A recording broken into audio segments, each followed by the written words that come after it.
Welcome to Monday Morning Express. Today, in addition to some of our regular features, we're going to be talking about something we feel is the #1 asset to any brass collector today, and that's brassguide.com. And of course, Dan, our special guest is Mr. Fred Hill of the Coach Yard.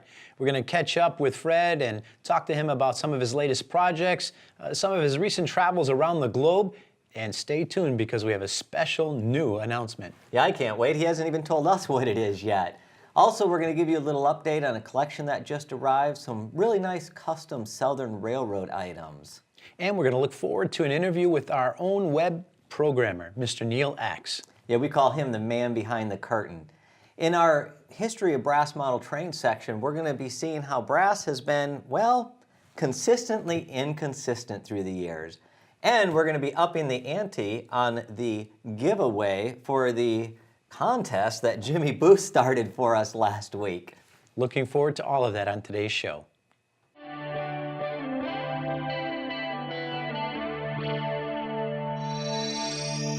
For our collection updates this week, we wanted to let you know that among many other listings, we're going to feature some items from Charlie Aycock.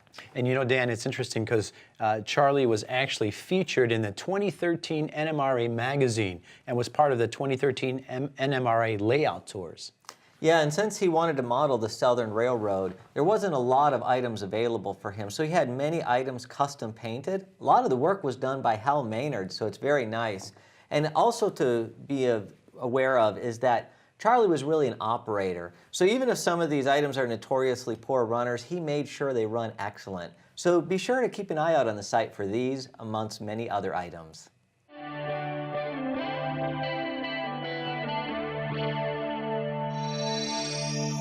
And now for our project updates. Union Terminal Imports tells us that they're headed to Seoul, South Korea to visit Burim Precision and its owner, Seho Jang. They're going to inspect the Southern Pacific E units prior to their shipment to the U.S., as well as inspecting the final assembly of the remaining E units, which are expected in the U.S., we're told, at the end of March. They will also be looking at the Southern Pacific PAs, which are well along in the soldering process. They tell us that they're also going to discuss with Burim the cross mefes and give them the data package so that the creation of the 3D CAD drawings and construction of the pilot models can begin. We're also told that they will be discussing 3 projects with Seho, as mentioned a few weeks ago right here on the Monday Morning Express. The Illinois Central City of New Orleans and City of Miami, as well as the ICE units, which will include 4 different E08A units. Central of Georgia, number 812, painted in the IC colors, and 2 E9B units. Also, the Pullman Standard project, the 10-6 sleepers, many customers have placed reservations for versions of these, but the project has been on hold for a few years pending enough reservations. UTI tells us that they've added the IC painted 10-6s leased from the Norfolk and Western and hopes that reservation for the IC versions will push the total required reservations over the top so that can be produced. Next up, Key Model Imports. They're firming up their reservations on the O-Scale California Zephyr passenger cars. We are showing the different cars and names across the screen now that are available as they ran on the CB&Q, Denver, Rio Grande and Western Pacific Railroads. So if you are in the market for any of these, please send us your reservations right away as Key is about to go into production on these. The expected delivery for the project is in December of this year. And that is your project updates.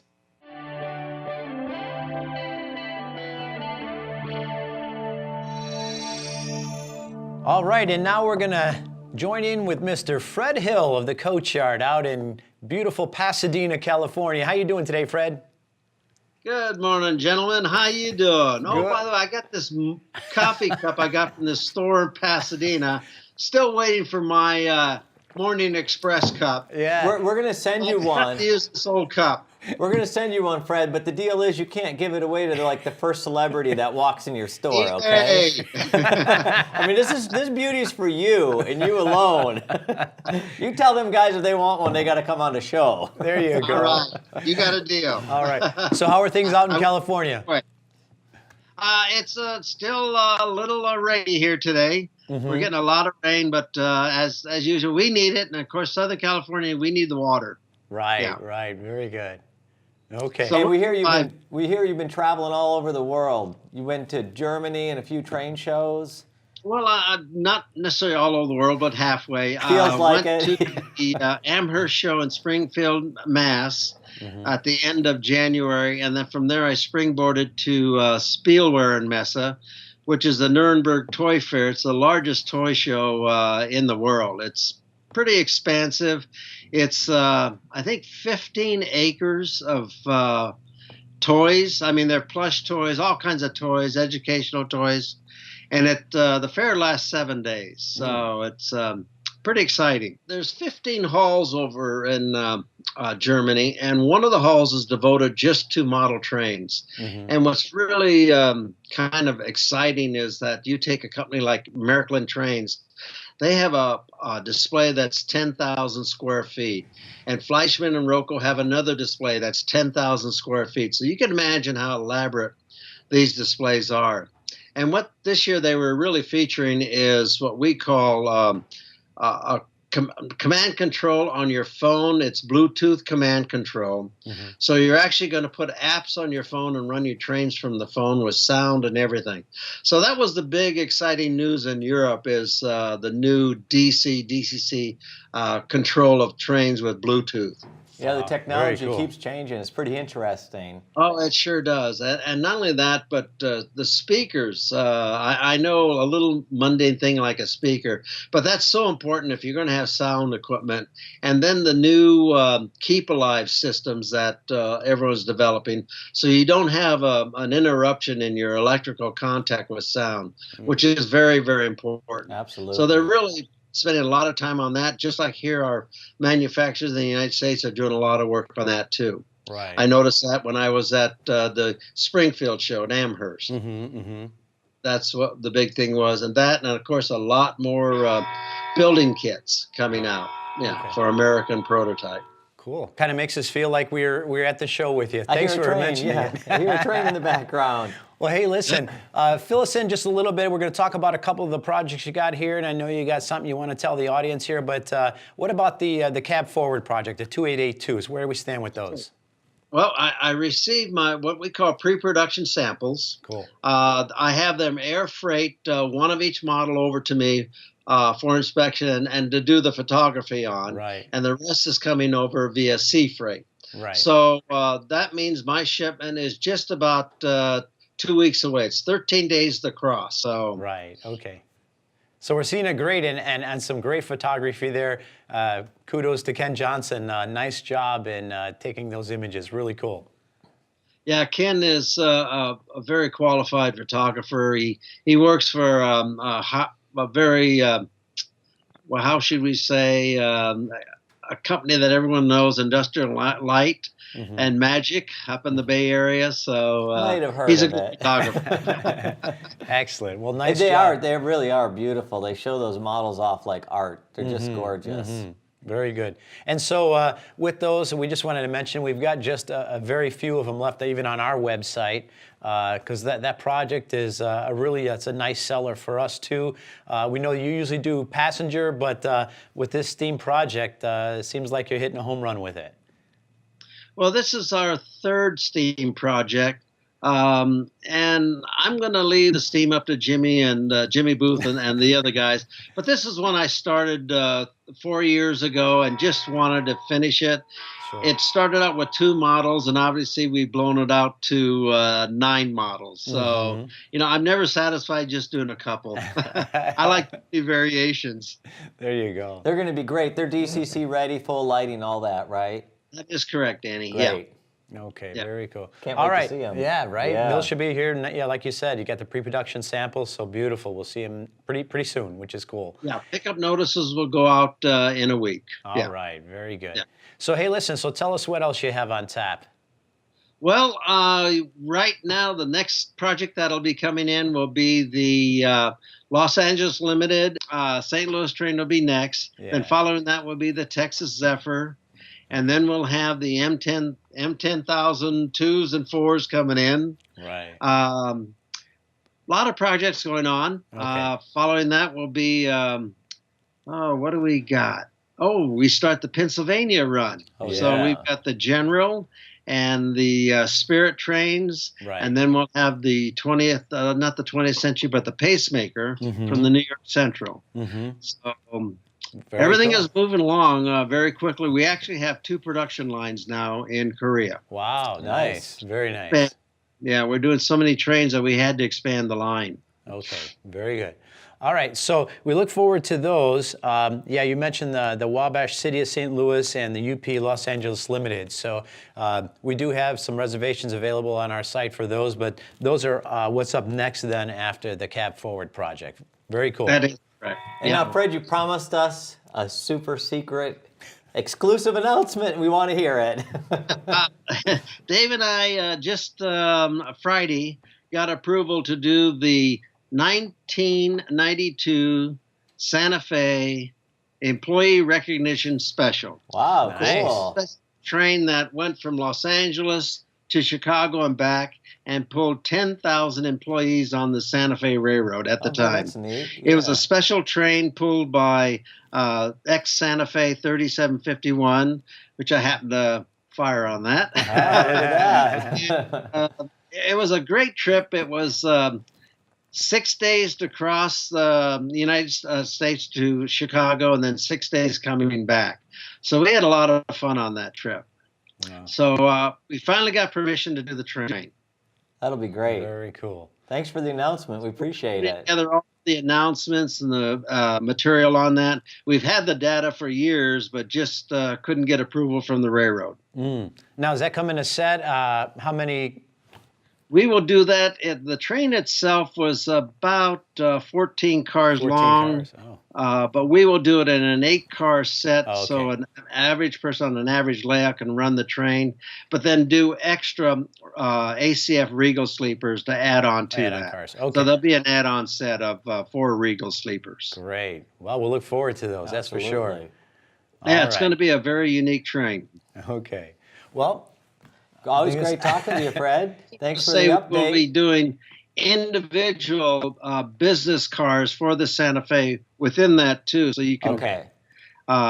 buy individual business cars too if you want. Yeah, that'll be desirable, I'm sure. So, Yeah. all right, I've Fred. got to get the flyers ready for all of that. All right, very good.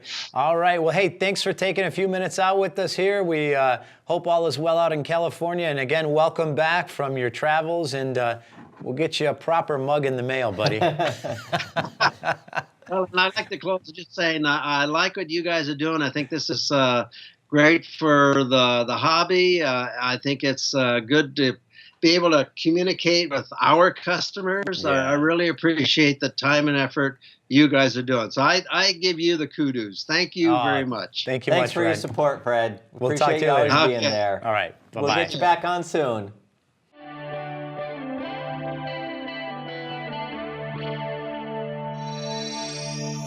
Today we're going to be joined by Neil Axe, out in Arizona, employee of ours. Good to see you, Neil. Good to see you too, Roland. Dan, how you guys doing?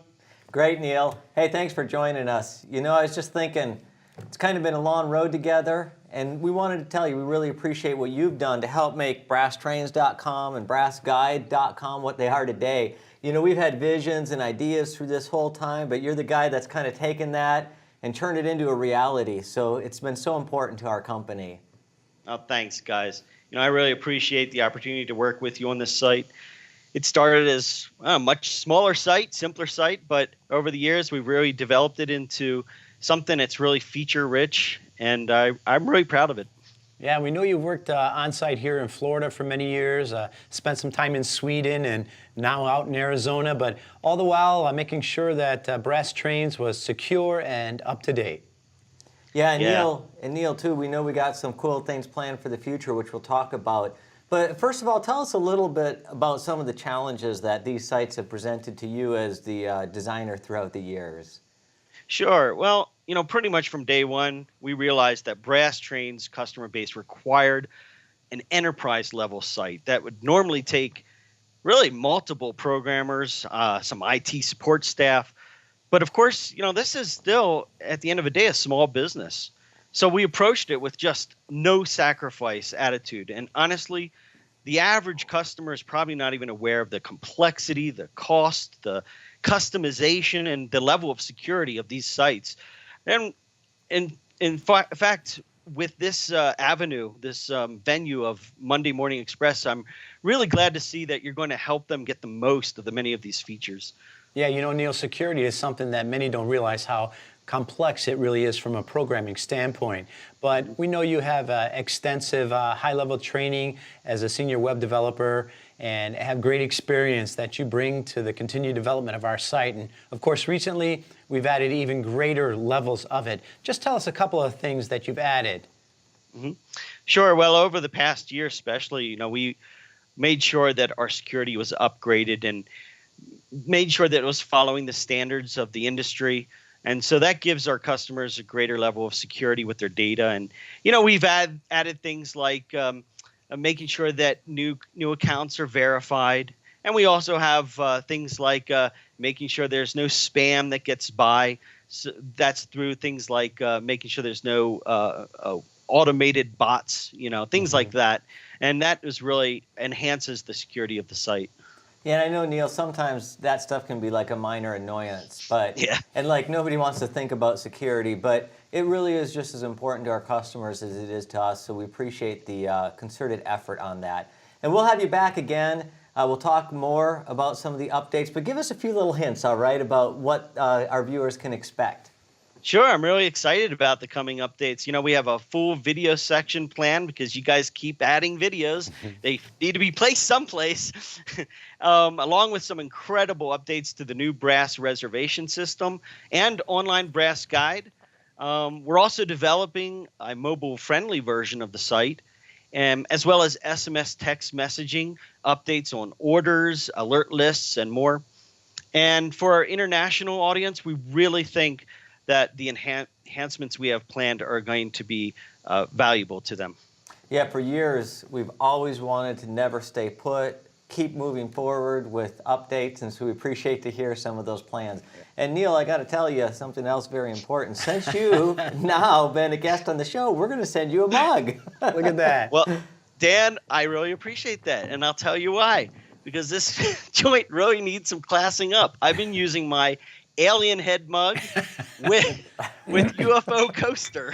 I don't know whether to be impressed or scared, but I will say the color scheme's right on. So I guess your little flying coaster saucer thing there will soon have a Monday Morning Express sitting on it. So it'll fit in well. Thanks for joining us, Neil. We appreciate it. Thank We'll talk you. to you soon. We'll see you. Bye-bye. Well, Dan, real nice to talk with Neil there. Just a couple of things we just wanted to help our audience to appreciate is that, we certainly take great pride in what we have invested into our website. And we know how that helps you, our customer, have a better experience. And Dan, one of the things that we really hear positive feedback from our customers is regarding our images. With our online brass guide, classic brass, and new brass sections, we currently have nearly 750,000 images that are accessible to a worldwide audience. And I got to interject because we hear a lot of times that guys love the book. I like books too. But the thing is if we took those 750,000 images that we have online, which tie into the data we have in this book, and put that in a book form, you would need approximately 267 of these books. They're 8 pounds each, so it would literally weigh a ton. And I just can't picture guys carrying the Encyclopedia Britannica and all its volumes, only more, to a train show. So that's the beauty of technology, is we're able to bring you data that you just simply could not have in a book. And sometimes we take that for granted, I think, a little bit. Yeah. And we actually have to have our images hosted with an outside service who has them on many Amazon servers around the globe. We do this because it actually enables, instead of let's say a customer in the States, they could easily access something off of our servers here, but someone, let's say over in Sweden, for example, it would have a big lag time if they had to access it from here in the States. So they're on these servers all around the globe. And what you may not realize is that the images are actually high-resolution images that are broken up into sections. And then different servers might pull different sections of the image, assemble it all to one final picture. So really some pretty cool technology when you think about it. And of course, it's not cheap to have this resource available. We spend thousands of dollars per month to keep the site running, but of course, we're happy to do this, Dan, for the benefit of our customers. Yeah, we make those decisions. They're really based on speed for the customer, but also long-term implementation, so we can continue to scale with that, which we've seen happen with the Brass Guide. And we talk about from time to time giving back to the hobby. And what we really mean is the information that's been shared with us by so many, we really appreciate it. We try to give that back as much as we can to the audience, to those who want to collect brass model trains, because really this information is priceless. If you're somebody that's really trying to learn about trains, who wants to get into the hobby, or even if you've been in it for years, there's so much to learn. And so originally the neat thing is Brass Guide we had envisioned as a subscription service, and we thought maybe it would kind of be a moneymaker for us, but then we became concerned that that would narrow the people that could benefit from it. So all along, it's been something we've provided, and we just really hope that our audience gets full use out of it. And of course, make sure to let us know if you see anything that needs to be adjusted, added, or any errors. It comes right to our desk. There's a little contact us section in the Brass Guide, especially if you see a listing that might be incorrect. Go ahead and let us know. We put a lot into that. It's a group effort on our behalf.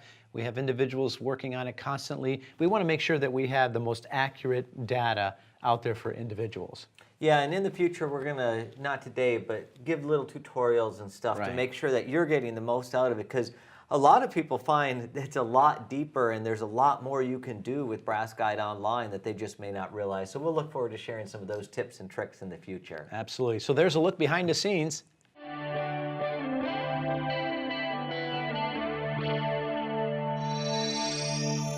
Today, for the history of brass model trains, I wanted to talk to you about some of the labels on the early hand-built models.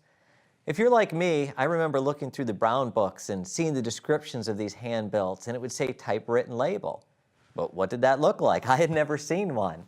And what I found out is the more I do look at them, well, they're really not all the same. Here I'll show you first of all what we normally see is a small typewritten label that looks like that. Now the problem with those labels is often they can fall off the box. So what you end up with is something that looks like this. And maybe the collector wasn't too worried about it because originally they didn't anticipate these to be so valuable. Or you may even see something that looks like this. Was there ever a typewritten label on it? We don't know. In this case, the collector at one point or the other had just scrawled on there what he thought it was. But those typewritten labels didn't always look like that on the United boxes. Here you'll notice one where it's a little bit different. It's on like a piece of masking material, and it actually says a handmade PFM special. So that's kind of interesting. Or you can see in this example where it's a much larger label that covers the entire front of the box, but it's also typewritten. That's United. Of course, even then, not everything was the same. For example, here we have an entirely different colored box. Again, it's labeled as handmade and typewritten, but an entirely different label. So if that's not confusing enough, we'll talk a little bit about Tenshodo. Now, most of us, what we've probably seen from Tenshodo is a label in a wooden box that looks like this. It says, what it says here is handmade models by master craftsmen. And likely what you'll see in most cases is a similar but smaller tag will be in the cab of the model or possibly underneath the tender. That's what we look for to identify them. But all Tenshodo models are not the same. Later ones may have come in a box like this with two different silver boxes, the two-piece boxes, and they would say something on there, again, kind of typewritten. But those had the labels, as we mentioned, in the back of the cab and on the bottom of the tender. However, that wasn't always the same. Here we have an example of a much earlier Tenshodo wooden box. Notice how the label is considerably different. It says Tenshodo model section.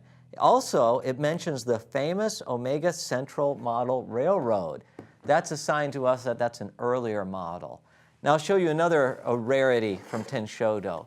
an entirely different style of box, an entirely different label that says Tenshodo Model Section, Ginza, Tokyo, but again it mentions the Omega Central Model Railroad. Now I'll show you another interesting thing about this particular box, which we believe to be an early GI model. It had a special little thing designed here where it sits on this wood and comes in and out.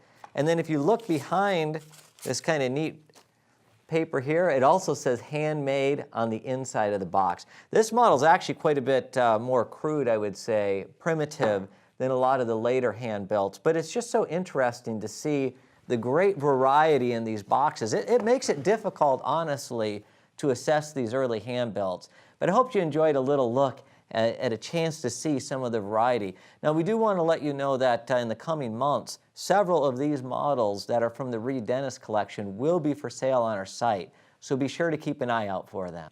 So Dan, thanks for the really interesting recap of those early hand-built labels on the boxes. Great to see so much variety in one place.